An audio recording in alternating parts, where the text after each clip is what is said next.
What does a contraction feel like? How do I know if I'm in labor? And what does a day of labor look like? Wait, is this normal? Hey, I'm Heidi. My best friends call me Hides. I'm a certified birth doula, host of this podcast, and author of Birth Story, an interactive pregnancy guidebook. I have supported hundreds of women through their labor and deliveries, and I believe every one of them and you deserves a microphone and a stage. So here we are. Listen each week to get answers to these tough questions. Birth Story, where we talk about pregnancy, labor, deliveries, where we tell our stories and share our feelings. And of course, chat about our favorite baby products and motherhood.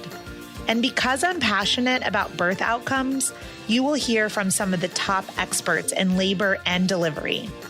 Whether you are pregnant, trying desperately to get pregnant, or you just love a good birth story, I hope you will stick around and be part of this Birth Story family. Well, hello, everyone. I am so excited to be on the Birth Story podcast.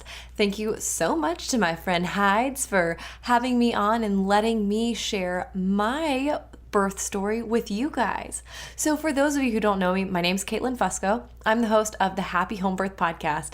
And today, Heidi and I are doing a little switcheroo. So I am going to come on, give a little intro, and then share with you my own home birth story with my second daughter, Lillian, which happened just about a year ago. I had such an incredible home birth. This was my second home birth, and it was a really just truly amazing experience. I am going to link in the show notes a video of the birth. You guys will obviously hear me talk all about it. And my husband Thomas is in this episode as well. And he's classic. Like, he really makes the episode so much fun. So I'm going to link the video so you guys can check that out. I also wanted to let you know, if you are listening to this podcast and you think, whoa, home birth, like, I haven't really considered it, or maybe I have considered it, but I'm not sure. Or if you're like, yep, I know that's me. That's what I'm doing. It's what I'm planning. I would love to invite you into the live event that I'm going to be hosting in my Facebook group. And that's coming up on September 8th through the 10th. So September 8th, 9th, and 10th. And that's in my Facebook group, Happy Homebirth Podcast Community. If you would like to be involved in this amazing live event where I'm going to be covering the 3 pillars for a happy home birth, all you have to do is go to myhappyhomebirth.com/3 pillars. So myhappyhomebirth.com/3 pillars. And you can sign up for this amazing 3-day live event that I'm going to be hosting. I am so pumped about it. We're going to be talking about support. We're going to be talking about informed decisions and mindset, all of the things that you really need to have the type of home birth that I got to experience myself. So before I waste any more of your time, let's go ahead and jump on into the episode. Once again, thank you guys so much for listening. It is such an honor to be able to share this space with you. Welcome to the Happy Homebirth podcast, your source for positive natural childbirth stories and your community of support, education, and encouragement in all things homebirth and motherhood. So I want to ask you, what would your ideal birth scenario be? When you think about how you give birth, what do you imagine? Where do you imagine yourself? Who is there with you? These are all things I want you to think about as you listen to my birth story, because when I think of what happened, I feel like my birthing situation was my absolute ideal birthing situation. So just think about, what would that be like for you, and what would that look like in your mind? Take a screenshot right now while you're listening and upload it to your Instagram, tag Happy Homebirth Podcast, and I'll be sure to feature you in my stories. So now we are going to go ahead and jump into our home birth story. Make sure that you stick around to the end, because Thomas ends on an amazing postpartum story that is like the greatest thing that's ever happened, and it makes me laugh so hard. So I hope you enjoy this, and let's head on over to the interview. All right, Thomas, do you want to introduce yourself? I'm Thomas. Very good. So we are just going to go through what happened with the birth. I was saying earlier, we were kind of going through like the list of events, and I feel like things kind of started happening Wednesday night, and it was really exciting. I knew that it probably wasn't going to actually happen over Wednesday night, but I had been so frustrated with the fact that like I felt like my uterus was not even online. Like it wasn't even doing anything at all. So Wednesday, Thomas was at work in the evening and I started feeling some tightness, and I was like, oh my gosh, like thank goodness this thing actually works still. And he came home pretty late and got in bed, and I told him like, oh, I'm getting this tightness. And then at that point I was kind of starting to get like mild contractions, but they were like every 10-ish minutes. So but you've been getting those for the past couple of days at that point. Yeah, through the night, like especially especially in the night. but they were definitely a different like feeling this time because ghost contractions. Yeah, I could tell that they were like, okay, the things are going to happen eventually. I will have a baby, so that was a good feeling. And I listened to Hypno Babies, which probably was annoying to you as well because I listened to it on loud. No, it's actually pretty hypnotic, so I don't mind. Well, that's good. There you go, Carrie Tishoff. You'll be happy to hear that. So, yeah, I went through the evening. Oh, the other important thing to note is that I had sent out an invitation to some of the girls in my church to come over to my in-laws' house to go swimming on Thursday, like Thursday morning. I had done that Wednesday night before I was experiencing the tightness, and I was just thinking like I'd be pregnant forever. So then at like 5 o'clock in the morning on Thursday, when I realized, okay, I'm still getting these kind of contractions, I better cancel. So I sent a message out to everyone saying like, hey, looks like we're not going to be able to have the pool party. I'm hoping that I might be having another pool party in my bedroom, a small one. But they weren't invited to that one. And then I was like, also, if I would have known that just inviting everybody over would have caused me to go into labor, I would have done this a freaking week ago. But so we canceled the party. And then what did we do in the morning, Thomas? Well, Janie had a meltdown at the chiropractor. Yeah, so it's an official tradition now to go to the chiropractor while I'm in labor. But granted, this time was much better. Yeah, last time you were in labor for like already a day at this point. This time you were like jump starting your labor. Right, yeah, that's a good way to put it. Yeah, because the last time my chiropractor saw us in the parking lot and like told whoever was on the table like, okay, I'm going to need you to get up because there is a woman clearly in labor walking in right now. That was a fun car ride. Every bump, oh my God. Yeah, this time was not like that. I was having the contractions and I knew, okay, well, I just want to go ahead and get everything stimulated and in line so that I'm not driving in the car with horrible contractions. So we went and saw Dr. Dreckman, aka Daka. And when I walked in, I was like, well, I'm kind of in labor. And he was like, I remember you in labor last time. This doesn't seem like labor. Yeah, doubt it. But it was definitely early labor. You thought you were probably just trying to get like a seat real quick. Yeah. Okay, yeah, sure. Okay, you're in labor. I'm in labor again. Just trying to cut in line real quick. But so we got an adjustment. Janie was like she's just Janie doing Janie things. Well, actually she was like being really shy at first. I remember that. Oh yeah, no. She was rough. She wasn't rough that time. She was rough. No, she was rough when we went into the room. Oh, that's when she was rough. Well, because I was having to take care of her and she was losing it. Janie just doing Janie things.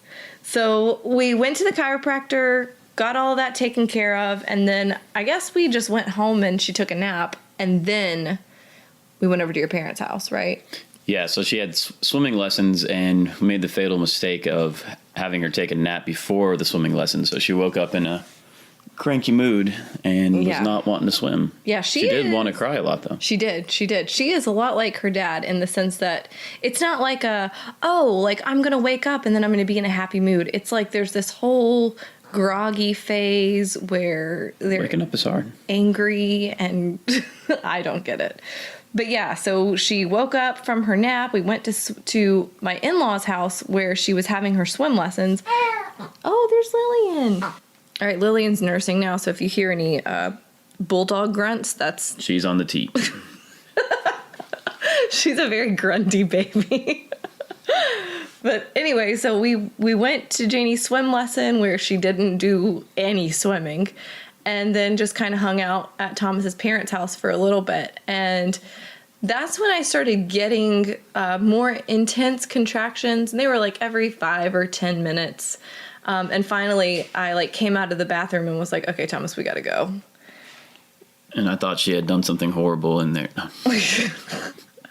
But really, it was because I was starting to like want to make noises, but not. Yeah, we got in the car and I was like, why are we leaving now? Is it getting worse? And she's like, I just don't want to make contraction sounds at your parents' house. That's not what you want for your in-laws.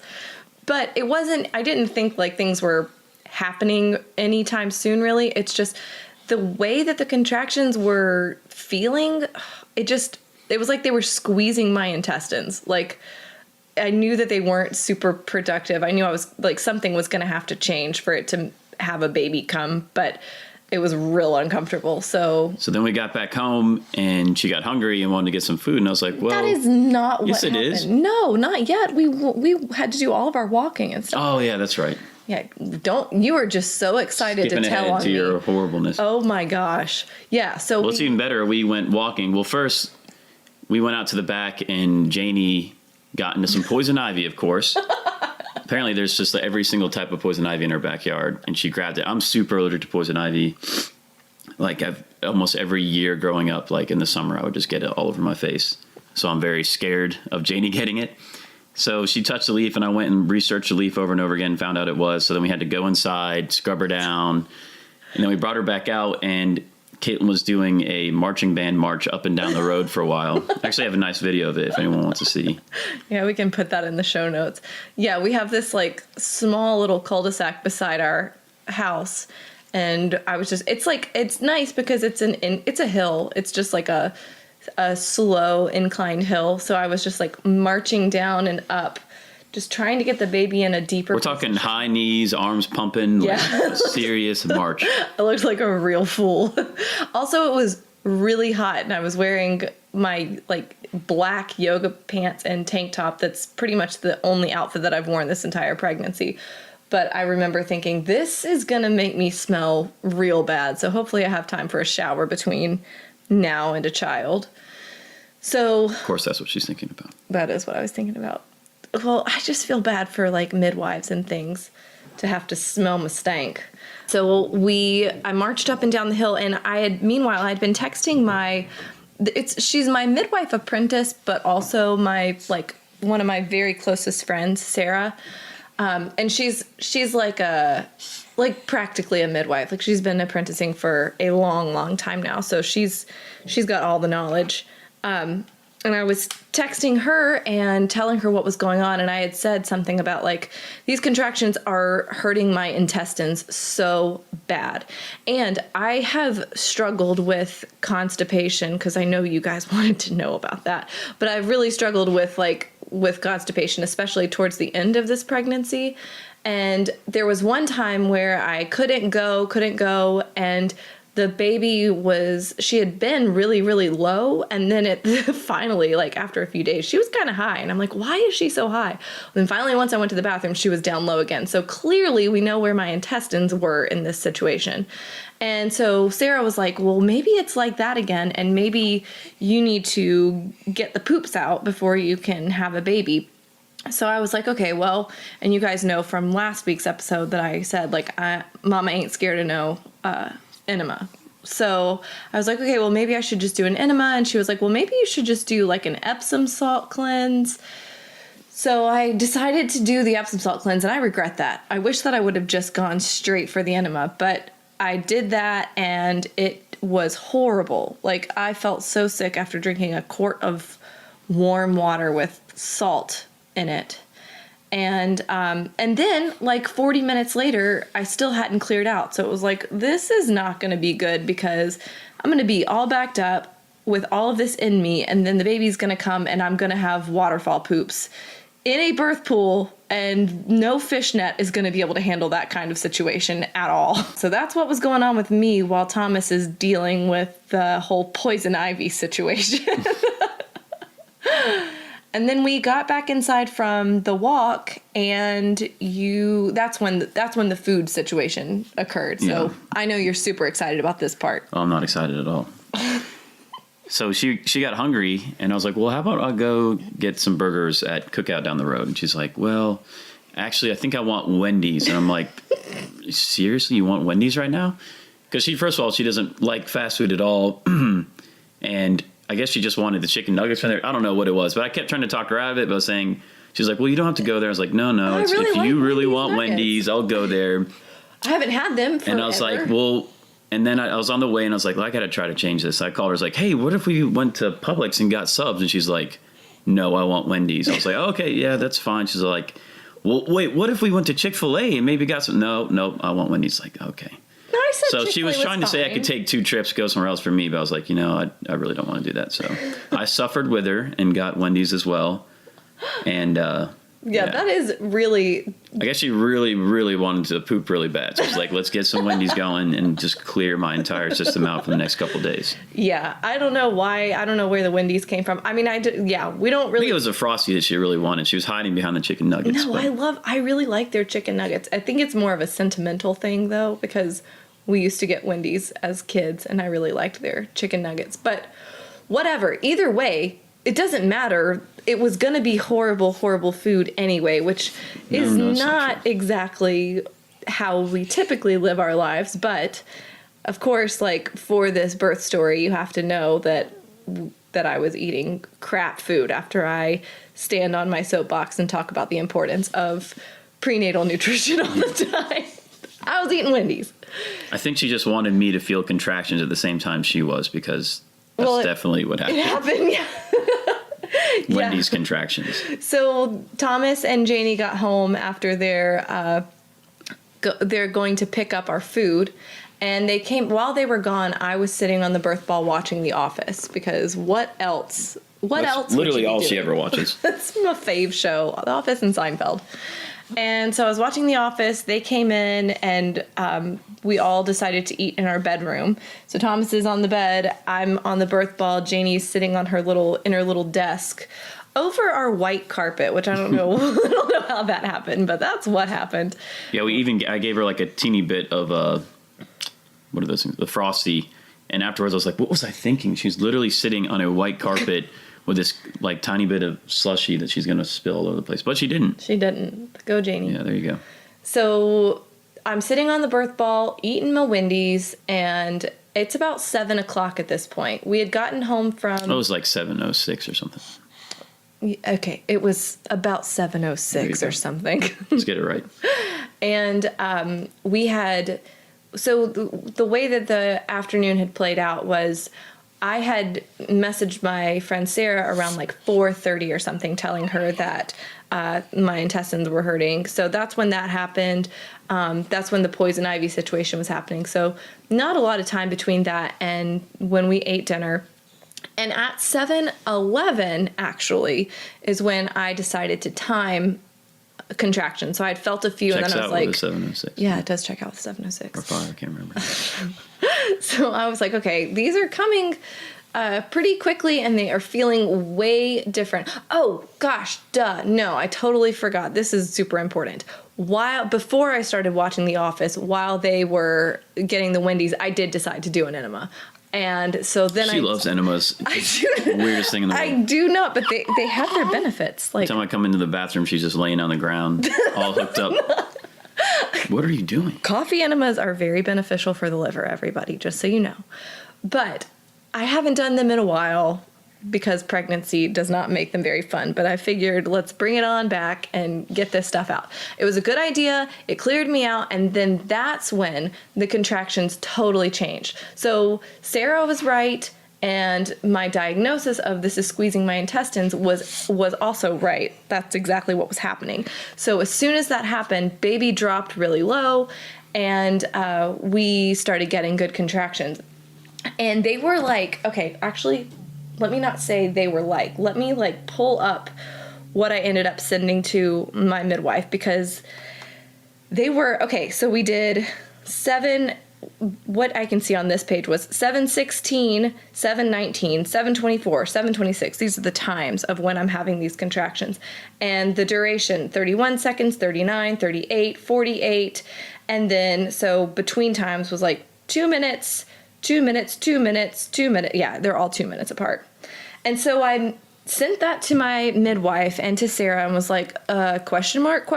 Like, is this real? I don't know. I'm able to breathe through these. Like I called Sarah and was like, I can talk through this, but, and she was like, yeah, you're talking through it, but you're sounding a little strained. So she lives about an hour away from me.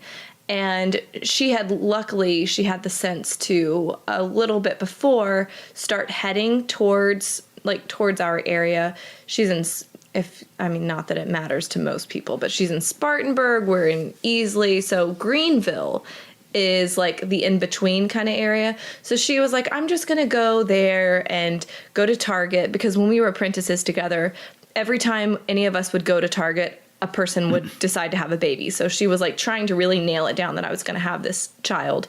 So she's at Target when I called her. And she was actually buying me a labor gown, which was so sweet. And she heard me on the phone, and I could tell that she started like rushing to get the heck out of Target. She's starting to sound out of breath, like trying to get to her car. And so she gets in the car and heads our way. And actually, great timing. So, because I guess I don't remember what time I sent that message. It was like 7:36. She got to our house by 8 o'clock. So she went fast. She broke some laws. She did break some laws. Unless she was closer and was just thoughtful of your shy uterus and wasn't trying to stress you out. No, I heard her checking out at Target. That was very sweet of you, Sarah. Thanks for getting here. And by that time, I was standing up, right? No. Thomas we already had the birth pool, out, but we didn't have it filled. And so Thomas was starting to work on getting the hose hooked up. Sarah came in, and I was kneeling at the bottom of our bed and just could not find a comfortable place to have contractions. To that. That sounds what was horrible. What was going on with the birth pool? Because there was like a long period. I had to take the washer and dryer out of the room because the way the hose was set up, it was a long solid piece that wouldn't bend, so I had to actually move everything around. So it took a while. I think Sarah checked me everything okay? Yeah. Yes, I just have to move these washers and dryers by myself. So it's fine. Just it's a little drop pan too that made it even funner. But anyways, even funner. I digress. So Thomas is doing that. Sarah is in the room with me. We turned on the Hypno Babies relaxation music, which I had. Which she put on her phone, and I kept asking her, "Hey, let me go get a boom speaker," and she's like, no, it's fine. I'm like, you want this boom speaker? And she did want it eventually. I did want But she wouldn't accept it right away. I remember that being like, what the heck, come on. This is a perfect situation for a UE boom speaker. I don't know why that was the thing that I didn't probably maybe it was because you didn't want me to leave at the time, but still. Gotcha. That's sweet. Yeah, so I was having contractions at the bottom of the bed, and I just could not get comfortable. And then I remember finally, we've tried putting pillows, we just did everything that we could for me to be able to get comfortable as I'm kneeling at the bottom of the bed, and it just wasn't working. And then Thomas was able to come back in the room, and it changed everything because he was able to sit at the bottom of the bed, and I just kneeled on a pillow in front of him and put my head in his lap, and it was the perfect height, and it felt so much better. So we did that for a while. I can't remember time-wise how probably maybe 20, 30 minutes. Yeah. And so then in the meantime, Sarah was sitting in the corner, just kind of talking, and really I felt fine between contractions, right? Yeah, no, you seemed to be all right. I was talkative, and my sister came because we wanted somebody to be here with Janie. I wanted Janie home and to be able to be involved, but I knew she wasn't going to be able to just like hang out with us. So she was in and out of the Need bedroom. her to be controlled. Yeah. She was in and out. My sister was here, and I had some activities for her to do just to kind of keep Janie engaged and not going crazy. One of the things was a cake mix that I had gotten from Trader Joe's. Interesting, funny little side story is we had all of the olive oil and cooking oil in here for Katelyn. So it's called for some kind of cooking oil, and she decided to use soy sauce instead. No, it was sesame seed. It smells like soy sauce. I mean, it's so I remember disgusting. coming out like halfway through and being like, "What is that smell? Like this is some weird Trader Joe's cake mix." And then I looked on the counter and saw there was soy sauce all over the counter, and was like, "What the hell is this?" Yeah, that and It didn't actually taste that bad though. oh, well, a I little didn't weird try. back taste to it, but the smell still haunts me. Well, so it was the sesame seed oil, plus she did find some avocado oil on the counter that she was going to use. But what she didn't realize was that was like this oil that I had made. It's like turmeric oil. So it's avocado oil with turmeric in it to like put on roast vegetables and like salad and stuff. So she had used that too. So it was a chocolate Trader Joe's quinoa cake with sesame seed oil and turmeric oil. So it sounds Asian Mediterranean blend. sounds phenomenal, very anti-inflammatory. But yeah, so Kelly and Janie were working on their cake, and I'm sure Janie was doing a whole bunch of baby doll stuff. But she would come in and check on us and see what was going on. The birth photographer got here, and Although she kept having to leave. I got to go check on my cake. I got to go check on the cake. she was. You do that, Janie. You She do was that. asking other people to check on her cake too. The birth photographer got here, and there was a sweet picture that Sarah took where, because Janie came up to her and said, what you doing? And Ashley was like, I'm taking pictures of your mommy and daddy. And Janie said, can I see? And so there's a picture of Janie taking a picture with Ashley of us. It's really sweet. Inception. Yeah, photo inception. So yeah, so that's what was going on with her while we're going through all of this. I think Ashley got there maybe. She got there a little, like, not too long after Sarah got here. Maybe like 45 minutes or Right. Yeah, because Sarah kind of came in and assessed the situation and was like, okay, yeah, this is real. And she was also the one that was going to be in contact with the midwife and my other midwife, Elizabeth, who caught Janie. It was amazing. It was like totally such a blessing. But she was at home. She happened to be at home. She moved to New Hampshire. So she was in South Carolina taking care of her grandparents. And so Sarah was going to see if she could possibly make it. We still weren't sure, even like just a few hours before, whether or not she was going to get to come. But Sarah was the one that was going to be in touch with all of them, so I didn't have to worry about that. And let's see, what happened next? So after the whole kneeling, yeah, I started hanging. I realized that I was going to be more comfortable not kneeling. Like it just was getting to be too much. My stomach was hurting kind of bad at that point. #Wendy's. And I decided to stand up. So Thomas was just standing basically against the wall, or maybe not. Were you even against the wall? Just standing. Just standing. He's so strong. All the deadlifts and squats have paid off. Yeah. So he was standing up, and I was just like wrapping my arms around him. And then whenever a contraction would happen, I would kind of squat like a plie squat, if you will. You kind of just like lock your hands behind my neck and just fall to the ground. I like to think of it as a controlled squat. Whatever. So, I mean, it looked like you were squatting, yeah. So that's what, I mean, that was the majority of the labor, wouldn't you say? Like, that's what we did pretty much the whole time. Yeah, until you got into the pool, yeah. Yeah, which was at the very end. And it got to the point. It all moved pretty quick. Yeah, I mean, this was only a 3.5 hour labor from like when I started feeling the contractions at 7:06 and when the baby came out at 10:36. So 8, 9, 10, 3.5 hours. Exactly. It all ties together. Wow, it really does. So yeah, we did that for a long time. And then I remember at one point, as I'm hanging from Thomas during these contractions, Sarah had actually checked me pretty recently. And she was like, you're like a 6 or a 7, which I was expecting. I think she's like a perfect 10, but, to each their own. That's really sweet. But my cervix was like a 6 or a 7, which is exactly where I thought it was. So I remembered, though, that with Janie's birth, I went from a 6 or a 7 to an 8.5 pretty quickly, and then I went from an 8.5 to pushing very, very quickly. So I wasn't concerned about numbers, and you guys shouldn't be either. And that part of me, you're telling everybody about the numbers. Well, here we are.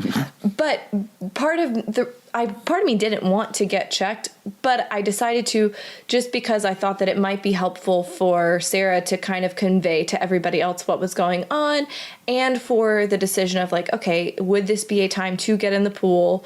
Even though actually, you were thinking about not getting in the pool. Yeah, which was freaking me out. I was like, wait, this didn't happen last time. What's this going to be like? I like it in the pool. It's kind of mysterious in there. You didn't want to be very too dark. Close. Oh, that's kind. I'm just kidding. So, so she checked me, and then we do some more hanging. But not long after she checked me, as I'm hanging down during these contractions, it's like at the worst part. It's like that part where everything feels really open, but you can't do anything about it. Like you're just having to let it kind of happen to your body. And there's a mental part of that where you just have to let go. And that's not very easy. So then I remember starting to feel like, oh, if I just bear down a tiny, tiny bit during these contractions, it makes it feel a lot more manageable, and I feel more in control. So I started doing that during the peaks of the contractions, and I told Sarah, like, I'm feeling like a little bit of a need to bear down. It's not a push. It's nothing like a push. It's just like this light bearing down. And looking back at it, I think that my body knew that I needed to do that, to just bring her head down just a tiny bit more and apply that last bit of pressure to just kind of, soften and release the rest of the cervix that was there. Because once I started doing that, it really, really wasn't long until she came. And back to what Thomas said, I was starting to think I wasn't going to get in the pool. Granted, he had taken, I guess another reason that you probably wanted me to is because you'd worked so hard to get the frickin' water in it. Well, if you're not going to get in, I'm at least going to do it. That was the other thing we haven't talked about. Janie was trying so frickin' hard to get into the pool. Oh, hell yes. The whole time, not just like in the beginning, during, after. She almost actually, well, we'll get to that. Okay. But yeah, so Janie was definitely like, okay, if you guys aren't going to use this, I'm going to use this. So yeah, I did say at one point, I was like, I don't even know that I'm going to get in the pool. And I do remember Thomas being like, what? Like, what are you talking about? So, okay. So this is about the part where I started getting just really nauseous. Like during the contraction, if my stomach was hurting really, really bad, and I just felt way too full. I felt like I was going to throw up. And if any of you have listened to my previous birth story, you know that it involved a lot of puke. Yeah, for like a day and a half. Yeah, it was just a puke fest. It's really rough on me, honestly. Yeah, Thomas really struggled with that. So this time it wasn't like that, but I definitely was feeling the Wendy's, #Wendy's. And they probably don't want your hashtag on it. It's just really funny. And so finally I was talking to Sarah about it. I was like, I really don't know what to do. I'm just feeling so sick. And we decided that maybe it would be better out than in. So I'm not recommending this to anybody. And this is not like disturbing. This is disturbing, and it's not necessarily the way to go about things, but it's the way that I decided to do it. So full disclosure for you, I decided to just make myself throw up and get it over with. So I did that, and I'm proud to say that it worked really well, and I felt a good bit of relief after I just got the Wendy's out of my system. So really what I'm saying is don't eat Wendy's before you go into labor. I think that kind of goes without saying. But I'll just say it anyway. I guess some people don't know. So after the pukes came up, And I was feeling the pressure. That's when we got the olive oil out and started trying to just prepare the area and get everything nice and moisturized. Just because, nobody wants to tear. And that's like always something in a mom's mind, I feel like, at least for me. And I've definitely heard that from other people. So olive oil, and especially since I was thinking, okay, this might be a land birth. I was just trying to go ahead and get things ready. So I think it was about this time where I started having a contraction, and right at the peak of it, I just said, I can't. Like, totally knew that, I could, like, what the heck are you going to do at that point? Like, you're in labor, you're going to do it. But that's when it was like, all right, this is pretty transition-y. And Thomas, I think that's about the same time where I asked you to just pray over me. And that is another significant part of the labor that just really stands out to me, is when, I had my arms around you, you were holding me, and you just prayed for peace for me and for me to feel strength and feel the Lord's presence. And it was just a really sweet moment. Then it really wasn't long after that I was like, I think, was it you that just was like, why don't you get in the pool? Well, yeah, because you said you weren't feeling really, you were starting to feel worse. So why don't you just go relax? I remember last time you were in the pool for a long time before you were ready to go, just because you're like, it just feels good in here. Yeah. And I'm really glad that I decided to take that advice, because I did get in the pool, and oh my gosh, it was a huge relief. It felt so, I just am somebody. And I was glad that she finally used it too. So relief to me. We all win. And it's definitely something, I'm sure that not everybody wants a water birth. I'm sure that not everybody likes water when they're in labor. But I am the kind of person that if I get sick, the day that I am sick, I will take 4 or 5 baths. Like, water just definitely. And enemas. And those are from water too. So water definitely. There's a connection there, I think. Oh my gosh. Water definitely makes me feel better. So I'm glad that I took the advice and I got in the birth pool. I think I was on my knees at that point. Is that right?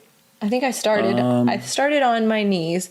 I thought your back was to me. I know that happened at one point. I don't know. Either way, there were a few positions that I got into in the birth pool, but I was pretty much on my knees, either on my knees. At this point, the boom is just blasting out the hypno babies. Oh, that was another thing, though. There were like 2 times during the labor that the hypno babies track stopped, and I kind of put that back on. kind of lost it there for a minute.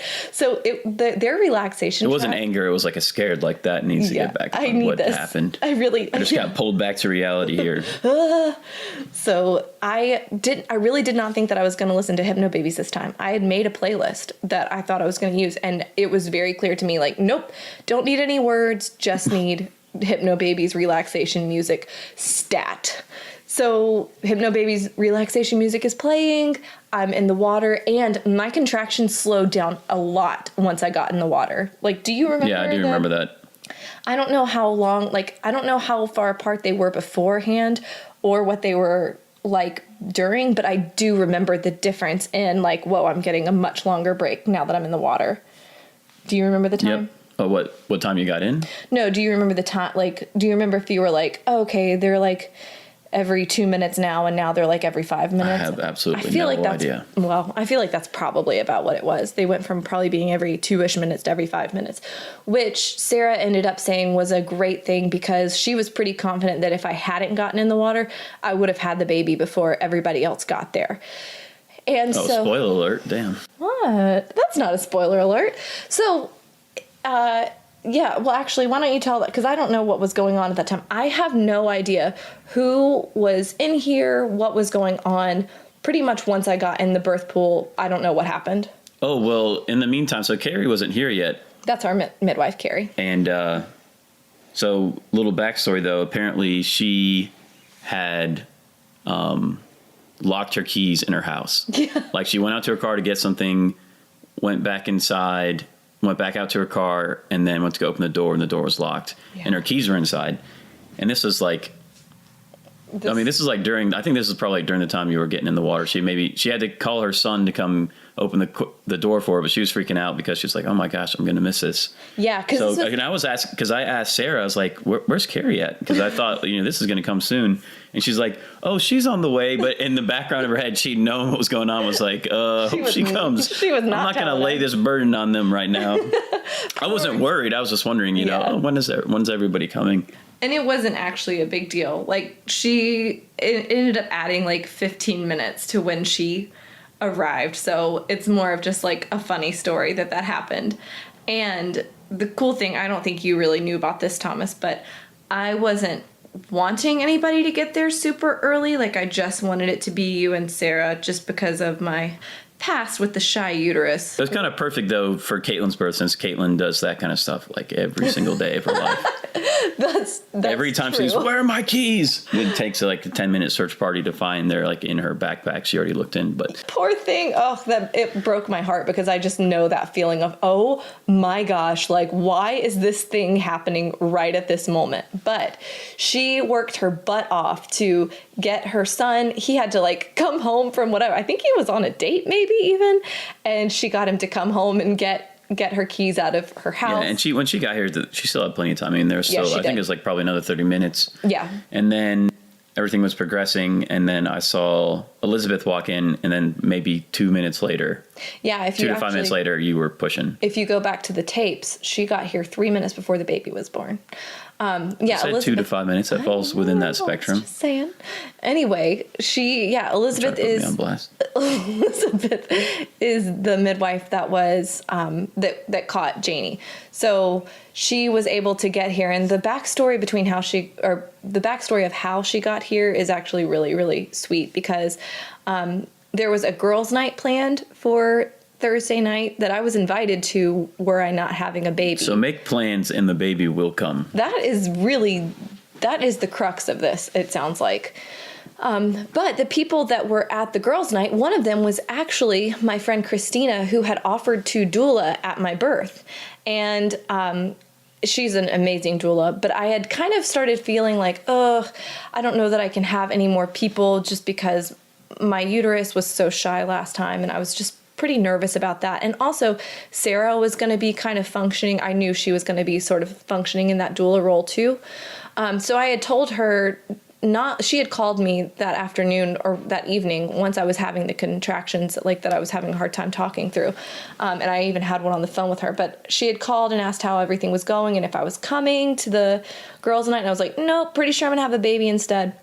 But anyway, she ended up going over and watching Elizabeth's grandparents for her and Elizabeth's daughter, so that Elizabeth could come. And that just meant the world to me. Like, that just, I really can't get over the selflessness in that and how willing she was to let me have the perfect birth. Because you know how it is when you have somebody attend your birth, when you have a midwife, it's such a connection, and you want them to be there for all your births if they can. And so the fact that I was able to have Carrie and Elizabeth, like, that's the dream team. And it was an amazing group of people.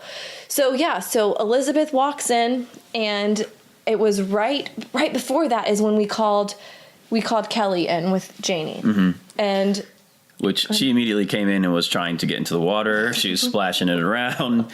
We were like, okay, Janie, I don't want to be like fussing at you on video here, but you need to get out of the way. But you need to chill, girlfriend, which she doesn't. I think she was like a little bit scared, overwhelmed and stuff too, but she was just kind of laying on the ground a little bit and being a little fussy, but just doing her Janie thing. But once the head started to come out, because I think there's actually a video somewhere, and we can put it in the say show notes. that they're like, oh yeah, I think the head's out, and then she walks over and she actually starts, I think, at that point becoming entertained. Yeah, and also just to give like a little description of the way everything was kind of set up. The birth pool was set up in the corner of our bedroom, which has like a pretty little Bible verse hanging up over it, like framed. And then I also had the flower crown that my midwife had given me during my blessing way a few weeks ago. And my grandmother, who Janie is named after, who I just adored, she has some pearls that I wore during my maternity photo shoot, and I just put those up with the flower crown. And then we had little twinkle lights around the corner of the room, and then I had all of these Bible verses that I had kind of colored in, like these little flowers and stuff around them. They were hung up as like little affirmations. So it was a really cozy and peaceful setting. And the birth pool was very close to the bed. So Thomas was actually sitting on the bed and right behind me, supporting me in the birth pool. And then everybody else was just kind of surrounding and sitting in the floor. Yeah, what actually was funny was like a couple minutes before she gave birth, I remember looking into the water and being like, oh my gosh, something's wrong with our tap. Like, this is contaminated. There's just stuff floating all in this water. What is this? And it was kind of like a little discolored too. I was like, oh my gosh, I don't want to tell Katelyn, she's going to freak out.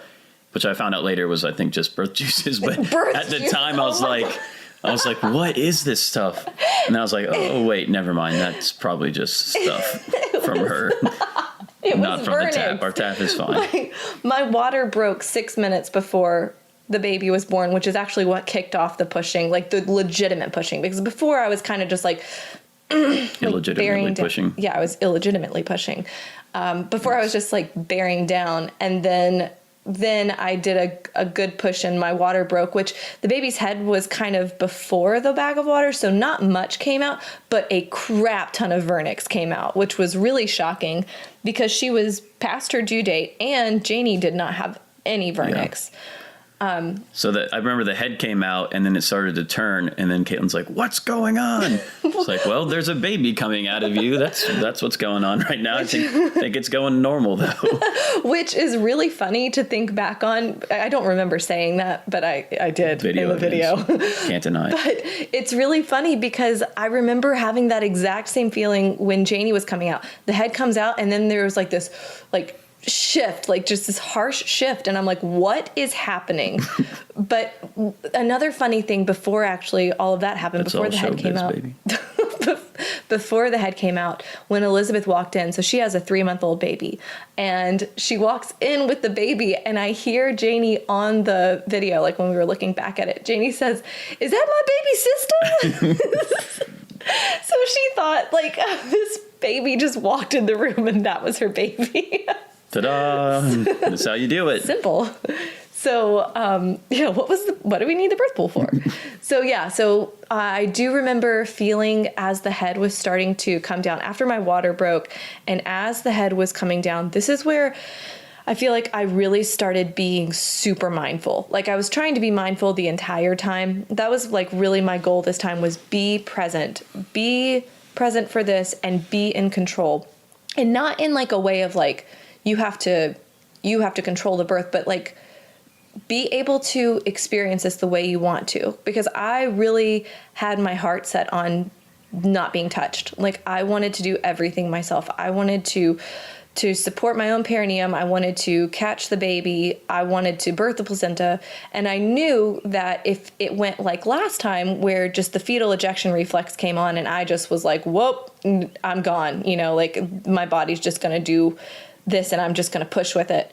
I knew that if I did that again, that I wouldn't be able to have that experience that I wanted. So I was really, really mindful during this time. And so the head is coming out, and there was definitely that feeling of like, just push as hard as you can, just push it out. And instead I breathed through a lot of it and let my body just do it. And I didn't try to add anything to it.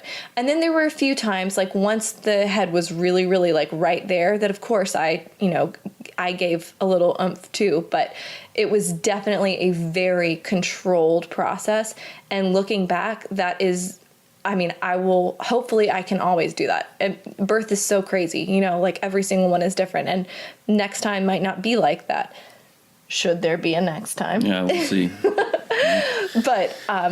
But that made a huge difference. And I'm going to be honest, it still was not comfortable. It sounds like on the video, like it sounds like, oh wow, she's having such an easy time. But it was hard work. Let me tell you, it was hard work. I know it seemed like it wasn't. It was hard work. I want to make sure everybody knows. Like the compliment, wow, it didn't even seem like, oh no, it was bad. No, it was bad. It wasn't just cool. Also, it wasn't bad.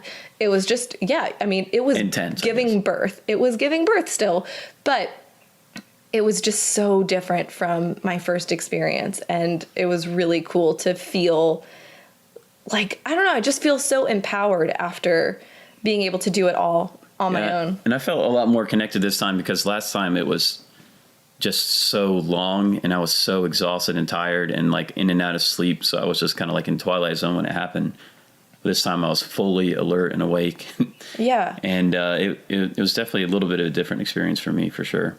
And it's also, I mean, even though it was the same way last time, just watching the video again kind of made me really realize too, where, especially me, just so programmed to think about birth as this horrible woman screaming in the hospital, completely out of it, just whacked out of her mind, just not really present. Like, seems like just a horrible experience to like watch this, which was not like that at all. It's very calm, peaceful. And immediately afterwards, she's normal holding a baby, like completely with her, own senses and everything. It's just crazy that we're all programmed to think birth is this horrible, crazy thing, but it's actually can be pretty cool. Yeah. And another thing that I feel like was really different in relation to this birth and with Thomas is, the last birth that we had, we did preparation things. We did hypno babies. I felt like, okay, good. He's prepared. I'm prepared. Everything is going to be fantastic. But what I realized is, birth is so individual, and Thomas never heard from me what I wanted from him and what I needed. Like, I never sat down and was like, hey, I think that I'm going to need this or I'm going to want that. And granted, you kind of don't know what's going to happen during labor. You might think that you know what you want, and then you get there and it's like, nope, don't touch me, don't do anything. But I didn't do a good job explaining to him what I was going to want. And on top of that, he also had this perception, because I am so, obsessed basically with birth and this idea that women are so capable and so able, that he was like, yeah, it's kind of not a big deal. Like, it's a big deal, but he trusted that I was able to just handle it. She made me feel too comfortable. I was like, well, she's got it. She's telling me all this stuff and going over all these things. Like, well, she's obviously got it figured out. Yeah. And so I remember after the birth, there were times where I was like, oh man, I wish that this would have happened this way or that way. And so this time, before we gave birth, weeks before, I was telling him, like, I feel like I'm going to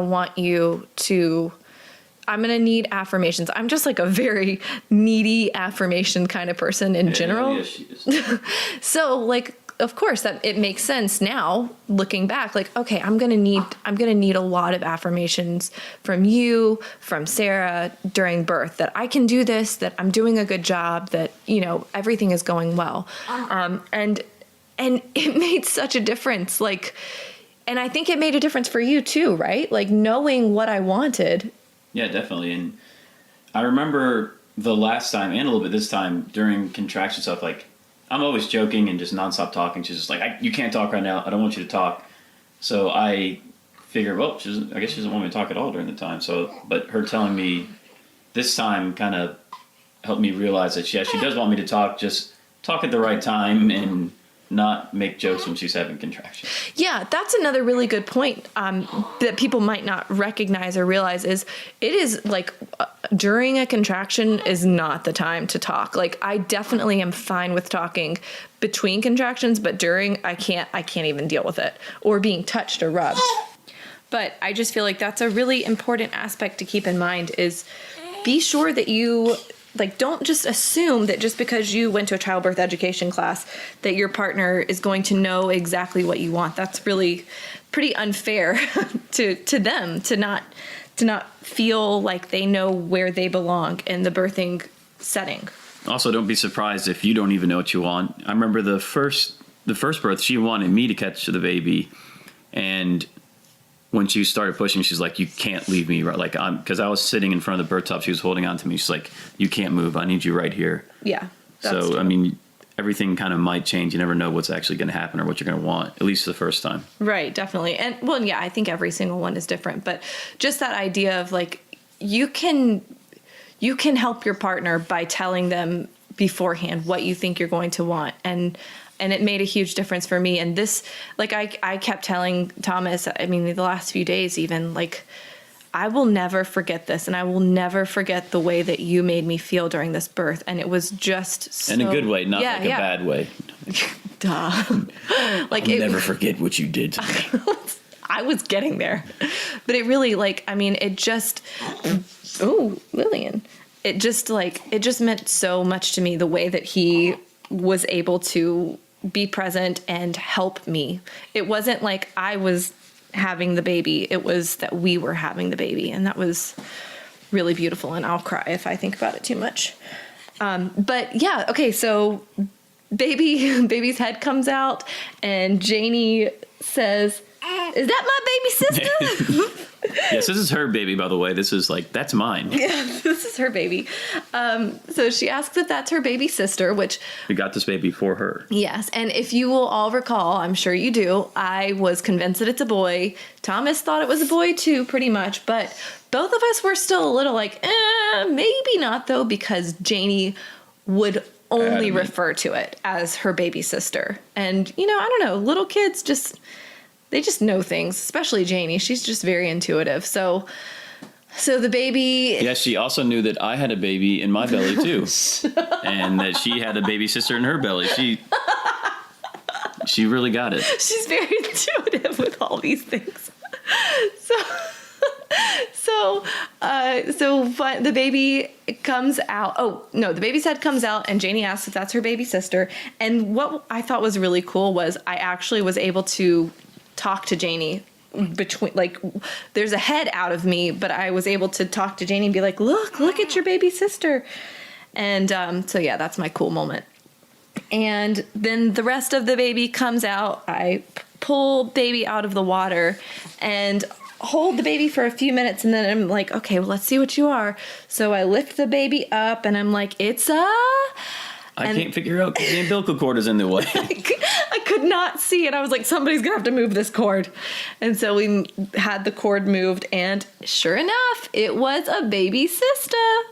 So Janie was right. We were wrong. I was super wrong, and I will allowingly. Well, she also thought it was going to be a huge baby, like just the way it was carrying too. That's true. She thought it was going to be heavier than Janie and just this big monster baby, but it ended up being smaller. Not too much smaller, but smaller than Janie for sure. Yeah, Janie was 8 pounds 4 ounces, and Lillian was 7 pounds 12 ounces. And so yeah, baby arrives, and it was just the most amazing feeling. And then, so we stayed in the birth pool for a little bit, and then I started feeling some pressure on my tailbone, which my favorite phrase ever is, my sacrum hurts. She's got a lot of sacrum issues. And so I started telling Thomas that my sacrum was hurting. And so we thought, oh, that's probably the placenta has detached and is just kind of sitting on my tailbone. So eventually we got up, went to the bathroom. Luckily, like, I was just going to go sit down on the toilet and birth my placenta. My midwife was like, let me put a Chuck's pad down between the lid so that it doesn't just fall into the toilet, you idiot. She didn't say that. That will not flush. Yeah, that won't flush. She didn't say that, but that's... Unless you maybe have American Standard, you know, they can have like 6 golf balls go down at the same time. Should work. I wanted to eat my placenta though, So we, so I sat on the toilet for a few minutes, and then, yeah, was able to just kind of push the placenta out, which actually was more uncomfortable this time, I feel like, than I remember last time. Because you weren't in the birth tub. I didn't, did I pull? Oh, no, never mind. Yeah, it was on the couch. But anyway, yeah, but I was able to do that by myself too. It was on the couch that people come and visit and sit on. That's a different couch now. Well, it's still in the office, so Janie sits on it a lot. That's true. But I I really loved the fact that Carrie was willing to let me be in control of everything. And I think that that's really important. If that's what you want, you need to be upfront with your midwife and tell them that, because, it's normal for a midwife to like put hands on you and do those things just because that's what they're used to doing. So making sure that you are clear with like, hey, I want to be left alone. That was really nice. And she was so willing to do that and just stand by and just make sure that, everything was going well from a short distance. So then we got the placenta out, put it in a bowl, got in the bed, and nursed Lillian for the first time. And then Janie was, she was sitting on the bed, the side of the bed that was closest to the birth pool. So Janie climbed up and then put her feet in the birth pool and then just started sliding back into it, which was still full of a lot of things. And I had to I don't remember if it was me or somebody else, just had to pick her up as she was sliding in, because she was just trying her damnedest to get in that birth pool. She was going for it. And I was the one closest to her, but I have a newborn, freshly newborn on my boob, and I'm trying to grab Janie, and there was no way that I could do anything. I was thinking, well, this is it. She's just gonna have to go in. And there's that picture that is floating around, and the poor mom is really unhappy about it. But there's the mom and dad are in the birth pool, and the toddler is in the birth pool, and she's drinking the birth water. And that is 100% what Janie would be That's doing. Janie. That is, I remember when I first saw that. She's splashing around in it the whole time. Putting her hands in it. Yeah, so I'm glad we were able to get her out before we had a viral photo. But yeah, and we just laid in bed, and then after I nursed Lillian, we did the cord burning, which I put a picture on Instagram already of that. That's a really cool experience, right? It is. For some reason, this one took, I don't know if it was the difference with the cord, it took a long time to do, though. It did. It was a long time. Maybe get a propane torch if you're going to do this. And the cord this time, there was a period where it popped super loud, and it scared Lillian, actually. So that was kind of funny. Not that she got scared, but it was just a funny pop. And yeah, so then after that, after we burnt the cord, and by the way, there somebody was asking me what are the benefits to that? And really, I think it's more of just a ceremonial thing. It's cool to have all of the people that were there for the birth be able to kind of participate. But also I will say that her cord fell off really quickly. So I have noticed, and Sarah has said that she's kind of noticed with the cord burning cords, it does seem like they might fall off a little bit faster. So that's nice. But after we did that, we laid in bed. They made me some toast, 4 pieces of toast that I ate all 4 pieces of. And then we went to bed and everybody left. And it was really beautiful and really magical. And I really couldn't have asked for a better birth. And our birth photographer sent us 3 sneak peek photos from the birth that I've already put on Facebook and, Instagram. And I just was looking at the pictures and thinking, gosh, these pictures look so magical. But it's not just that. It's no, they completely perfectly captured the exact feeling of this birth. And that's how it was. It was really, really magical. I was just surrounded by the absolute perfect people for this birth. My husband, and then Sarah, who's such a close friend, and she really acted as a doula for me. And then Carrie, just, oh my gosh, she was just the perfect midwife for this situation. She just was so willing to let my body do what it was going to do. And she was hands off, and she was there watching should anything need to be helped, but she was just going to let me do it. And that's how it worked out. And so that means so much. And now to wrap up, we're going to leave you guys with one amazing postpartum story. Thomas, take it away. So I had to run to the grocery store to pick up a couple things for Katelyn, I think a day or two after Lillian was born. And one of the items on the list was some Depends for her. So, but I remember thinking to myself as I picked them up, I'm so glad these are so gender specific, so no one will think that, hey, these are for me. So no sweat at all.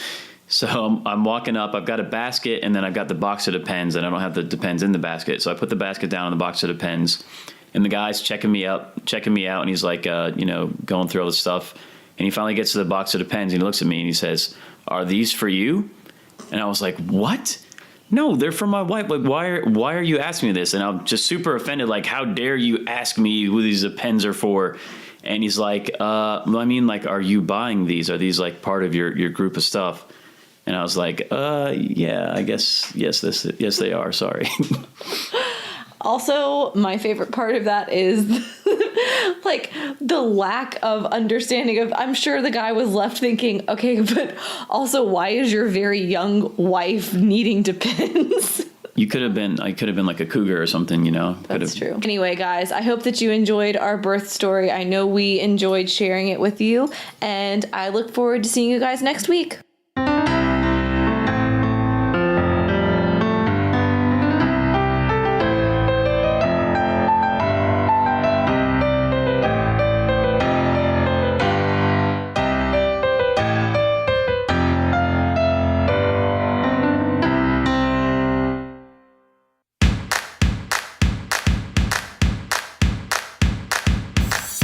Thank you for listening to Birth Story.